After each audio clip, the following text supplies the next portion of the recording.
অনেক সময় আমরা আমাদের জিমেল আইডির পাসওয়ার্ড ভুলে যাই। আজকের ভিডিওতে আমি আপনাদের দেখাবো খুব সহজেই কিভাবে আপনার ফোন থেকে সেভ করা জিমেল আইডির পাসওয়ার্ড দেখে নিতে পারেন খুব সহজেই। তাহলে চলুন শুরু করা যাক। দুটি উপায়ে এখানে শিখাবো। তো প্রথম উপায়টা গুগল ক্রোম দিয়ে। তো প্রথমে গুগল ক্রোমটা ওপেন করবেন।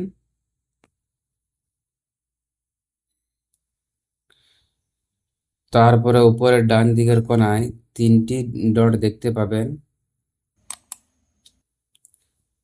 এখানে একটা সেটিং অপশন দেখতে পাবেন, সেখানে ক্লিক করবেন। তারপরে নিচের দিকে স্ক্রল করে এখানে দেখতে পাবে পাসওয়ার্ডস অ্যান্ড অটোফিল। নিচে আছে গুগল পাসওয়ার্ড ম্যানেজার, এখানে ক্লিক করবেন। তারপরে নিচের দিকে স্ক্রল করবেন, এখানে একটা অপশন দেখতে পাবেন google.com, এখানে ক্লিক করবেন। মোবাইলের ফিঙ্গারপ্রিন্ট অথবা পাসওয়ার্ডটা দিয়ে দেবেন। তারপরে এখানে আপনার মোবাইলে যতগুলি জিমেল আইডি লগ ইন অবস্থায় থাকবে তাদের এখানে জিমেল আইডি উপরে আর নিচে সেই জিমেল আইডির পাসওয়ার্ড। এখানে একটা চোখের মতন আইকন দেখতে পাবেন, সেই চোখের আইকনে ক্লিক করলে ওই জিমেল আইডিটার পাসওয়ার্ড দেখতে পাবেন। এটা হলো প্রথম উপায়। এবার দ্বিতীয় উপায়টা দেখাচ্ছি। দ্বিতীয় উপায়টা হলো প্রথমে জিমেল অ্যাপটা ওপেন করুন। জিমেল অ্যাপটা ওপেন করার পর উপরে ডান দিকের কোণায় লোগোটিতে ক্লিক করবেন।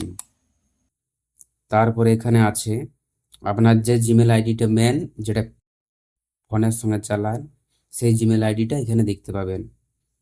এই জিমেল আইডিতে সব জিমেল আইডি আর পাসওয়ার্ড সেভ থাকবে। তো এখানে একটা অপশন দেখতে পাবেন ম্যানেজ ইওর গুগল অ্যাকাউন্ট, এখানে ক্লিক করবেন। তারপরে এখানে একটা অপশন দেখতে পাবেন সিকিউরিটি অ্যান্ড সাইন ইন, এখানে ক্লিক করবেন। তারপরে এখানে নিচের দিকে, একদম নিচের দিকে চলে যাবেন, পাসওয়ার্ড ম্যানেজার, এখানে ক্লিক করবেন। তারপরে আবার সেই আগের নিয়মে google.com-এ ক্লিক করবেন। তারপরে মোবাইলের পাসওয়ার্ড অথবা ফিঙ্গারপ্রিন্ট দিয়ে দিবেন। এখানে আবার দেখতে পাবেন, এখানে দেখতে পাবে জিমেল আইডি উপরে আর নিচে পাসওয়ার্ড। চোখের আইকনে ক্লিক করলে পাসওয়ার্ডটা দেখতে পাবেন। আশা করি ভিডিওটি ভালো লেগেছে। ভিডিওটি দেখে উপকার হলে একটি লাইক করবেন। কোনো জানার থাকলে লিখে জানান। সাবস্ক্রাইব করে সাথে থাকুন। দেখা হবে নতুন কোনো ভিডিওতে। আজকে আসি তাহলে।